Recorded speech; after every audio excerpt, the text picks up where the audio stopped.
ህዝበ ክርስቲያን አንትሙ በዘያዕቆብ ህባሬ ጸልዩ በበይናቲክሙ ከመ ይጥፋእ ትግሬ። ይሄ አሁን ሲቸበቸብ ሲጸነጸል ምእመኑ እልል ይበል ትርጉሙ አያውቀውም እንበልና እዛ ከበው ሲያጨበጭብ አይዞህ ተቀበል ሲሉ የነበሩ ሊቃውንቶቹስ ምንድናቸው? እነሱ አሁን ፖለቲካ ነግሯቸው ሊባል ነው? የሆነ ነገር አስረድቷቸው ሊባል ነው? ሐራናቡቴ አብዙሁ ብሂለ ንጉስ ናቡቴ ደብረ ጽዮን ንጉሰ መቀሌ ተሰወረ አይቴ። ይሄ ፖለቲካ አይደለም ይሄ? እና የሆነ እንደዚህ ብላችሁ ተቀኙልኝ እንደዚህ ብላችሁ ካልተቀኛችሁ ብሎ ኦዲት የሚያደርጋቸው ሰው ስለነበረው እንደዚህ ያሉ አይጉረ ኤርትራ ቅድስት ወኢትዮጵያ ሀተታ ከመ ይጥፋእ እምነ ምድርነ ሳጥናኤል ጁንታ። አሁን ምንድናቸው እነዚህ? አሁን ምንድን ብለንስ እንፍታቸው? ምን ሆኖ ነው ይሄ ሊቅ እንደዚህ ያለስ? የተዘረፉ መዓት ቅኔዎች በቤተ ክርስቲያን ላይ የተጸነጸሉ ፖለቲከኛ አይደለሁም የሚለው ሊቅ ግን ተነስቶ ይሄ እኮ የብሔር ፖለቲካ ይላል። ምን እየሰራ ሌላ ፖለቲካ ነው የሚመርጠው የብሔር አይፈልግም እያለ ነው። ፖለቲከኞቹ የብሔር ብሎ ሊቋቋሙ ይችላሉ፣ የሀገርም ብሎ ሊቋቋሙ ይችላሉ። እኔ ስለ ፖለቲካ አምና ፖለቲሻን እነዛ ባህል ሲነኩ ጥቅስ ምናምን ከመጽሐፍ ቅዱስ ፈልገን አንድምታም ፈልገን አጅበን አካኪ ዘራፍ ብለን በሃይማኖት ስሜት ልክ ምንነሳባቸው ምንቆምላቸው የሆኑ ባህል ደግሞ አለን። ይህም በጣም መጥፎ ነው። የሚከፋው ሃይማኖታዊ ፖለቲካ ሆኖ ይህም ግን ደግሞ በጣም መጥፎ ነው። በመጨረሻ ላይ ማለት የምፈልገው ከተለያየ አንግል በተለያየ መልክ በተሰበሰቡ ጥያቄዎችና መወያያ ርዕሶች ላይ የሰጣቸዋቸው ሀሳቦች፣ ማብራሪያዎች፣ ያስቀመጣቸዋቸው አቅጣጫዎች በጣም ማድነቅና ማመስገን ፈልጋለሁ።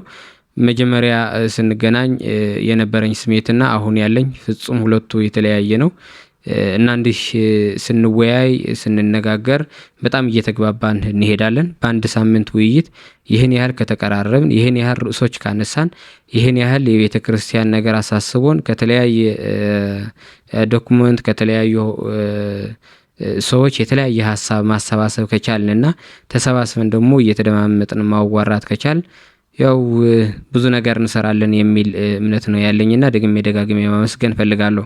በመጨረሻ ላይ ግን ከተነሱ መወያያ ርዕሶችና ጥያቄዎች ሁለት ነገሮች ላይ አስምሬ የሆነ ነገርም ብዬ እንዳልፍ ፈልጋለሁ። ምናልባት ከተሳሳትኩኝ መጨረሻ ላይ መልሳችሁ ወይም ደግሞ ሀሳባችሁ እናንተም ተሰነዝሩበታላችሁ። ግን የሆነ ነገር ብዬ ማለት ፈልጋለሁ። አንደኛው ቁጥር 3 ላይ ያለ በቁጥር 3 ላይ ያለ እያጣላን እያባላን ያለ የዘር ፖለቲካ ነው የሚለው ነው። በመጀመሪያ የተነጋገርነው ኤክስተርናላይዝ ማድረግ የለብንም፣ ጣት መቀሰር የለብንም። እኛ ውስጥ ያሉ ስህተቶች ብቻ እንዘርዝር፣ እንወያይና እንዴት እየተፈጠሩ እንዳሉ እንዴት ደግሞ ሰው እያሳሳቱ እንዳሉ እንነጋገራለን እንጂ እንቆስም ጣት እንቀስር አላልንም። ስለዚህ የዘር ፖለቲካ የብሔር ፖለቲካ ነው ብለን ስንል ምን እያልን ነው? እየቀሰርን ነው፣ ውጭ እያደረግነው ነው፣ ማንቆጣጠረው ነገር ነው። ሁለተኛው ግን አስምሬበት ማልፍ ነገር የዘር የብሔር ፖለቲካ ነው እያባላን ያለ ካል የዘር የብሔር ፖለቲካ ያልሆነ ያስፈልገናል እያለ ነው። ስለዚህ አሁንም ውስጣችን ሆነን የሆነ ነገር ከመፍታት ይልቅ የሆነ ውጭ እንዲፈታልን ነገር እየፈለግን ሌላ አይነት ፖለቲካ እየፈለግን እንዳለን አስመስለን እንስለዋለን።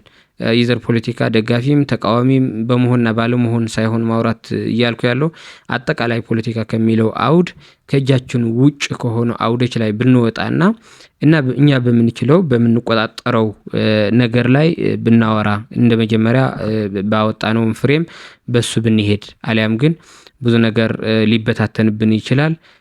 ዝም ብለን ጣት እየቀሰርንና ኤክስተርናላይዝ እያደረግን እንሄዳለን የሚል ሀሳብ ነው ያለኝ። ስለዚህ ጋር አንስቼው ማለፍ እንፈልገው እኔ ደጋግሜ የምለው ሃይማኖታዊ ፖለቲካ የሚባል አለ። አንደኛው ሃይማኖታዊ ፖለቲካ የሚባል አለ። ፖለቲካ ሆኖ ግን ሃይማኖት ዘይቤ ያለው በሃይማኖት የሚገለጽ ፖለቲካ ውስጡ ኮሩ ፖለቲካ የሆነ ነገር አለ። ስለዚህ ለምሳሌ አብዛኛው ጊዜ የሚታይ ፖለቲከኛ አይደለሁም የሚለው መምህር ፖለቲከኛ አይደለሁም የሚለው ሊቅ ግን ተነስቶ ይሄ እኮ የብሔር ፖለቲካ ይላል። ምን እየሰራ ሌላ ፖለቲካ ነው የሚመርጠው የብሔር አይፈልግም እያለ ነው። ፖለቲከኞቹ የብሔር ብሎ ሊቋቋሙ ይችላሉ፣ የሀገርም ብሎ ሊቋቋሙ ይችላሉ። እኔ ስለ ፖለቲካ አምና ፖለቲሻን አይደለሁም እና ብዙ ነገር ሊሉ ይችላሉ። ግን መምህሩ መጥቶ የዘር ፖለቲካ የሃይማኖት ፖለቲካ እያለ በየአጸድ በየአውደ ምህረቱ በየጉባኤ ቤቱ የሚያስተምር መዓት ነው። ምን እያልን ነው ብለን ከጠየቅነው ግን በሃይማኖት ስለሸፈነው በጥቅስም ስላጀበው በሃይማኖት ተገለጠ እንጂ ኮሩ የሆነ ፖለቲካ አለ ማለት ነው። እንዲነግስለት እንዲወጣለት የሚፈልገው ፖለቲካ አለ። ከየት መጣ የራሱ እንትን ሆኖ ማለት ነው። ብዙ ማብራሪያ የሚፈልገው ሆኖ። ሁለተኛው ግን ሃይማኖታዊ ባህል ደግሞ አለን። ባህል ነው ግን በሃይማኖት ዘይቤ ይጠቀማል። በሃይማኖት የሚገለጽ ባህል አለን ደግሞ ባህሎች። እነዛ ባህል ሲነኩ ጥቅስ ምናምን ከመጽሐፍ ቅዱስ ፈልገን አንድምታን ፈልገን አጅበን አካኪ ዘራፍ ብለን በሃይማኖት ስሜት ልክ ምንነሳባቸው ምንቆምላቸው የሆኑ ባህል ደግሞ አለን። ይህም በጣም መጥፎ ነው። የሚከፋው ሃይማኖታዊ ፖለቲካ ሆኖ ይህም ግን ደግሞ በጣም መጥፎ ነው። ሌላኛው ፖለቲካዊ የሆነ ሃይማኖታችን አለ። ፖለቲካው በሆነ መልኩ እንዲስፋፋልን እንፈልግ ይሆናል ግን ኮሩ ሃይማኖት ነው። ስለዚህ ይሄኛውን ኮሩ ሃይማኖት እስከሆነ ድረስ ለማስፋፋት የምንጠቀምባቸው መንገድ ሞር ከፖለቲካ ጋር የተሳሰሩ ብናደርጋቸው ይጠቅማል እያልኩ አይደለም። ብናደርጋቸው ጉዳት አለው። የራሱ የሆነ የሚያስከትለው ነገር አለ። ግን የሆነ የራሱ የሆነ አትሊስት ኮሩ ሃይማኖት ነው ብለን መናገር እንችላለን። ሌላኛው ግን ባህላዊ ሃይማኖት አለ። ኮሩ ሃይማኖት ነው። ይሄኛውም ግን በባህል ይገለጻል።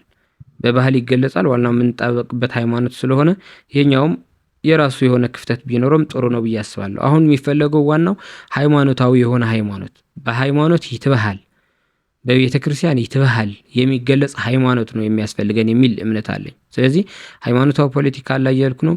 ሃይማኖታዊ ባህል አለ እያልኩ ነው። መልሶ ደግሞ ፖለቲካዊ ሃይማኖት አለ። ከዛ ደግሞ ባህላዊ ሃይማኖት አለ። ሃይማኖታዊ ሃይማኖት ደግሞ ዋናውና የሚያስፈልገው ጥርት ያለ ነው። ስለዚህ ወደዚህ ለመድረስ እየሰራን ብንሄድ እያነሳናቸውም እንደመጣ ነጥቦቹ ወደዚህ ብንሄድ የሚል ሐሳብ ነው ያለኝ። እዚህ ጋር የመንፈሳዊነት ችግር አለን የሚል እምነት አለኝ።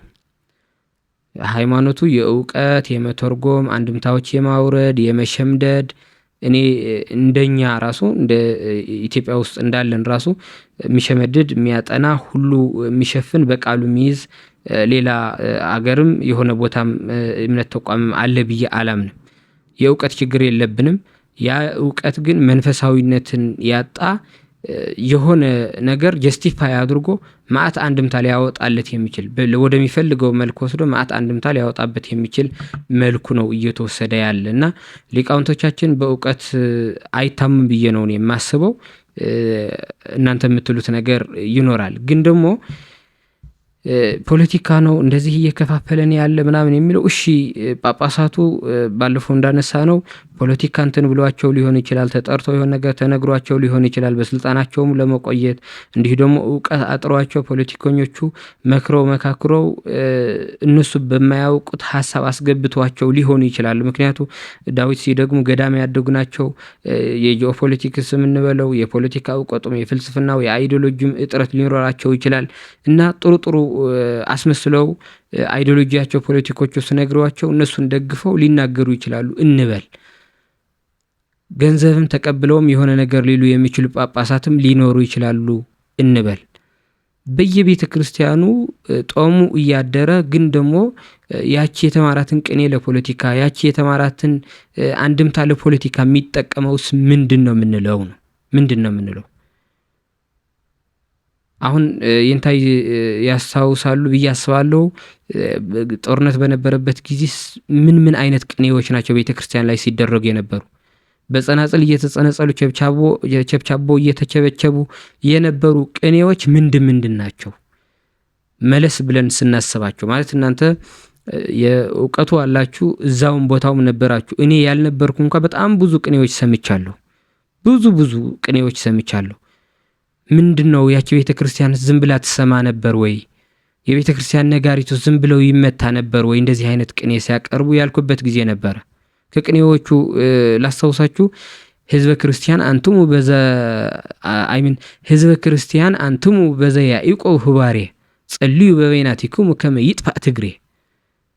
ይሄ አሁን ሲቸበቸብ ሲጸነጸል ምእመኑ እልል ይበል ትርጉሙ አያውቀውም እንበልና እዛ ከበው ሲያጨበጭብ አይዞህ ተቀበል ሲሉ የነበሩ ሊቃውንቶችስ ምንድናቸው? እነሱ አሁን ፖለቲካ ነግሯቸው ሊባል ነው? የሆነ ነገር አስረድቷቸው ሊባል ነው? ሀራናቡቴ አብዙሁ ብሂለ ንጉስ ናቡቴ ደብረ ጽዮን ንጉሰ መቀሌ ተሰወረ አይቴ። ይሄ ፖለቲካ አይደለም ይሄ? እና የሆነ እንደዚህ ብላችሁ ተቀኙልኝ፣ እንደዚህ ብላችሁ ካልተቀኛችሁ ብሎ ኦዲት የሚያደርጋቸው ሰው ስለነበረው እንደዚህ ያሉ አህጉረ ኤርትራ ቅድስት ወኢትዮጵያ ሀተታ ከመይጥፋ እምነ ምድርን ሳጥናኤል ጁንታ። አሁን ምንድናቸው እነዚህ? አሁን ምንድን ብለንስ እንፍታቸው? ምን ሆኖ ነው ይሄ ሊቅ እንደዚህ ያለስ? ነው የተዘረፉ መዓት ቅኔዎች በቤተ ክርስቲያን ላይ የተጸነጸሉ። አሁን እነዚህ እያየናቸው ካልሄድን፣ እነዚህ ነጥቦች ላይ ካልተወያየን ችግር አለብን። አሁን ፖለቲካው ሲነገር በሚዲያም በቴሌቪዥንም ሲሰማ በቀላሉ ማኒፑሌት ይደረጋል ሊቁ፣ በቀላሉ እውነት ይመስለዋል መረጃ ስለሌለው እያልን ከሆነ ስለዚህ የእውቀት የመንፈሳዊነት እጥረት አለ፣ የመረዳት እጥረት አለ። የኛ ችግር ነው ማለት ነው ያለብን እንጂ በቴሌቪዥን ወጥቶ ፖለቲከኞች የሚፈልጉት ነገር ከመናገር ወደ ኋላም አይሉም። እኛም አንከለክላቸውም። የራሳቸውም እቅድ ነው። ስለዚህ እኛንን በራሳችን ምንውጠው ምንቀበለው ደግሞ ሊቃውንት ሆነን እኛ ይሄን ያህል ከተሸወድን ምእመኑ ምን ያህል ሊሸወድ ነው? እስከምን ድረስ ሊሄድ ነው ብለን እኮ ልንጠይቅ ይገባል። ስለዚህ ወደ ውስጣችን እናምጣው ለማለት ነው እንጂ የፖለቲካ ችግር የለም ማለት። ስለዚህ እያባላን ያለ የዘር የብሔር ፖለቲካ ነው። ስለዚህ ዘር ፖለቲካ ከሃይማኖት ይተልቃል ማለት ነው። ያ የዘር ፖለቲካ መጥቶ አንድ አይነት ሃይማኖት ሆነን ሁለት ሊቃውንት ሊያጋድላቸው የሚችል ከሆነ የሊቃውንቱ ሊቅነት የት ነው ያለ? ስለዚህ እኔ እዚህ ጋር ትንሽ በጣም ይቅርታ አድርጉልኝ፣ ስሜታዊ ሁኜ እንትን ምለው በጣም ሲገርመኝ ስለነበረና በቃ ምንድነው እየሆነ ያለ ብዬ ብዙ ጥያቄዎች ስጠይቅ እያደረገኝ ስለነበረ ነው። እና ንጽህና የለም ማለት አይደለም። ስንገናኝ እኮ እዛ ስንተዋወቅ እኮ እንተዋወቃለን። ክፉዎችም ማለት አይቻልም። ስለዚህ አንዱን ያዝ ነው እዚህ ጋር በቃ እውቀቱ የለንም የሆነ ነገር ተናግሮ ወዲያው ሊሸውደው የሚችል ሊቅ ነው ያለ ከተባለ ጅል መሆኑ አምኖ ወይም ብልጥ ይሁን ወይም ጅል መሆኑ ደግሞ አምኖ ይጓዝ የሚል ሐሳብ ነው ያለኝ።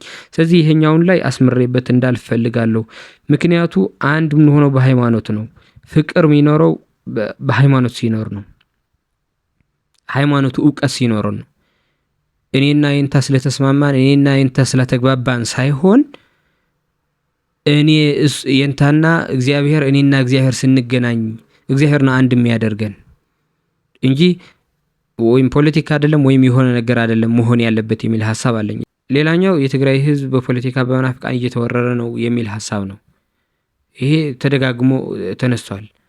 ምናልባት እኔ እዚህ ስቆም የሆነ ያስጨነቅኳችሁ ነገር መስሎ ይሰማኛል እንደዛ ያላችሁ እንጂ ብዙ የሚባሉ ነገሮች አሉ። አንደኛው እዚህ እናንሳ ከተባለ ሌላው ሁሉ ይቅርና አንደኛው እናንሳ ከተባለ ውግዘት ነው። ስለ ውግዘት ባለፈው ከተነሱ ሐሳቦች ላይ ያው ግማሾቻችሁ ሊባል በሚችል መልኩ ታምኑበታላችሁ። ውግዘቱ ይሰራል፣ ቅዱስ ሲኖዶስ ነው ያወገዘ አይነት ብቻ ልዩነቱ የተፈጠረው ግለሰቦችን ነው ያወገዛቸው፣ ጳጳሳቱን ነው ያወገዛቸው እንጂ ህዝቡ አላወገዘም አይነት ሐሳብም ቀርቧል። መጀመሪያ ጳጳሳቱ ከሆነ የተወገዙ እዛ ያሉ እሺ ማን አባት ተመደበለት? ያለ አባት ማስቀረት ህዝቡ እንደ መግደል አይቆጠርም ነው? መንፈሳዊ መግደል። ከዛ ሁለተኛስ ውግዘት ማለት ምን ማለት ነው? በነፍስ መግደል አይደለም? የሚወለደውም የሚቀርበው መስዋዕቱም የሚሞተው ሰውም የሚፈታውም ሰው በሙሉ ወደ ሲኦል እንዲጣል ማድረግ አይደለም ውግዘት ማለት ባይ ዴፊኒሽን በትርጉም ስናየው። ስለዚህ በዛ አይነት የተፈረደበት ህዝብ መናፍቃን ወሰደው፣ ፖለቲካ እየወሰዱ ነው። ፖለቲካ ነው የሚወስደው፣ መናፍቅ ነው የሚወስደው። መጀመሪያ ከውግዘቱ እንዲፈታ የሆነ ነገር ጥረት የሞከረ ሰው አለ ወይ? አጀንዳ አድርጎ ሲያዋራ ሰው አለ ወይ? እዚህ እኮ ያለነው ሃይማኖታውያን ነን። በሃይማኖት ነው እያወራን ያለነው። ሃይማኖትን ደግሞ ለነፍስ ያመዝናል። ስለዚህ በፖለቲካም በጦርነትም ሊሞት የሚችለው ሰው በስጋ እየሞተ እንዳለ ነው የምናየው እንጂ በነፍስ ምን እየሆነ እንዳለ እንደ ግብሩ ነው የሚወጣው።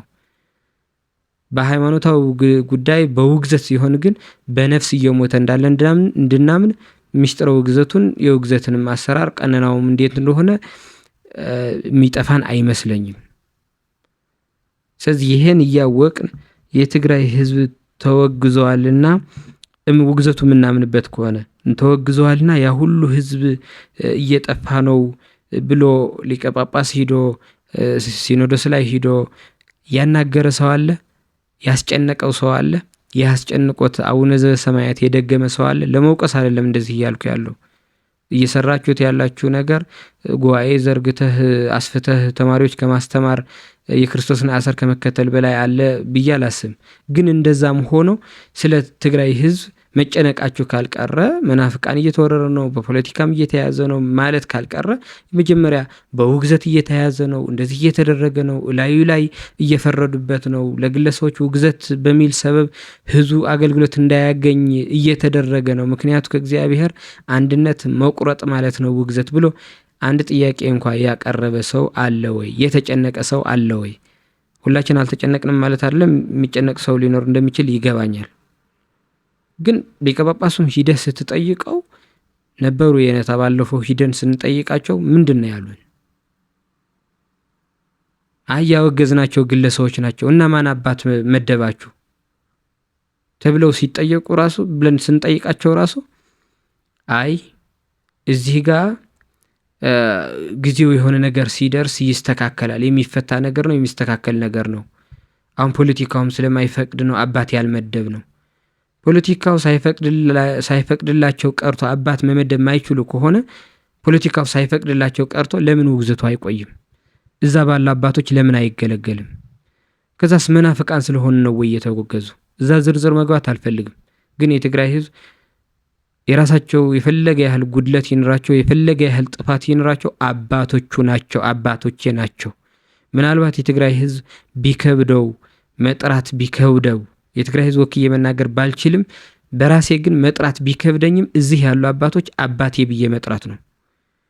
እዛው ያለው አባት አስወግደውልኝ አባት ሳይመደውልኝ የቀረ አባቴ ብዬ ለመጥራት ከብድ አባ ብዬ መጥራት ይችል ይሆናል። ግን አባቴ ብዬ አቡነ ብለን ለመጥራት እድል እኮ ነው ያላገኘ ነው። አቡነ ብዬ ለመጥራት ነው እየከበደኝ ያለ። ወይ የውግዘት ትርጉም ተቀይሯል የሆነ ከሆነ እኔ አላቅም። አንዳንዱ ሰው ደግሞ አቡነ ማትያስ አልተስማሙበትም ምናምን የሚል ሐሳብም አለ። ገሌ ተስማማበት አልተስማማበት እንደሱ አይነት ሐሳብ እኔ እንጃ መቅረብም እንደ ትልቅ ጉዳይ ተደርጎ የሚወሰድም መቅረብም ያለበት መስሎ አይሰማኝም። ምክንያቱም እንተዳደረው በሲኖዶስ ስለሆነ እና አሁን የሆነ ቦታ የሆነ ህዝብ በሆነ ምክንያት ይሞታል፣ ህዝብ ተጨፈጨፈ፣ ክርስቲያን ሞቱ፣ እንደዚህ ሆኑ እሪ ነው የሚባለው። ግን የተወገዘውን መዳን የሚችለው ግን አንድ ሰው እሪ ያለ የለም። እነዚህ ይዳኑ እነዚህን ውግዘት ይነሳ ህዝቡ በግብሩ ሊጸድቅበትና ኃጢአተኛ ሊሆንበት የሚችል እድል ይፈጠር ውግዘቱ ይነሳ ያለ የለም። የሁሉም ምል ግን ያ ውግዘት እንደ እውነት አድርገን እንቁጠረውና እያልኩ ነው። እንደ እውነት አድርጋችሁ እየቆጠራችሁ የተወገዘን ህዝብ በመናፍቃን እየተወሰደ ነው፣ መናፍቃን እየወረሩት ነው ማለት ትንሽ ይከብዳል። ከዛ መጥተው እዚህ የተጠጉ ሰዎችንም እያሉት ያለ ነገር እሱ ነው። ለትግራይ ህዝብ እንቆረቆራለን ይልሃል። እዚህ መጥቶ እንደ መጀመሪያ የምትቆረቆር ከሆነ አስፈታለታ ውግዘት አስፈታና ከዛ በኋላ እንደ ግብሩ ይጽደቅ። መናፍቅ የሚወስደውም እንደ ግብሩ ይሁን። አሁን መናፍቅ የሚወስደውን ብቻ ሳይሆን መናፍቅ የማይወስደውንም ንጹሑንም ህፃኑንም ሽማግሌውንም አባት የሌለው ተደርጓል። እዛ ያለው አባቶችን ማውገዝ ማለት አባት እንዳይኖረው ማድረግ ነው። አውግዘህ ደግሞ መልሰህ አለመመደብ ሌላ ነገር ነው። መመደብማ ከባድ ነው የሚል ሐሳብ ደግሞ ከባድ ከሆነ ማውገዝ እንዴት ከባድ አልሆነም ነው። ስለዚህ እዚህ ጋር እነዚህን ማለት ፈልጋለሁ። በጣም ይቅርታ አርዝሜዋለሁ። ምን ለማለት ፈልጌ ነው? በጣም ትላልቅ ጉዳዮች አሉን። በሃይማኖት አይን መጀመሪያ እንይ። ስለዚህ በስጋ የሚሞተውን በረሃብ የሚሞተውን ሰው ሊያሳስበን ይገባል፣ የታወቀ ነው። እንደ ሃይማኖት ግን በነፍስ የሚሞተውን ሰው ሊያሳስበን ይገባል። በነፍስ መሞት የሚባለው ደግሞ በየግሉ ሰው የራሱ ኃጢአት የራሱ ድክመት ይኖረዋል፣ የራሱ ኃጢአት ይሰራል። ከሱ በላይ ግን ደግሞ ዝም ብሎ የሆነ ውግዘት ሲጫንበት በዛ አይን ሆነን ስናየው ማለት ነው። ውግዘት ስትጫንበት ደግሞ በጣም ከባድ ነው የሚሆነው። እነዚህን የተወገዙ ጳጳሳት መናፍቃን ምናምን ብለህ ለመጥራት መሞከር እኔ እንጃ የሆነ ክርስቲያን አለመሆን ነው ብዬ ነው እኔ የማስበው። በግሌ ክርስቲያን አለመሆን ነው ብዬ ነው የማስበው። እዛ ያለ ሰው ስለ ክርስትናም አሁን ሌላ ሰው አስተምራ ሰብካ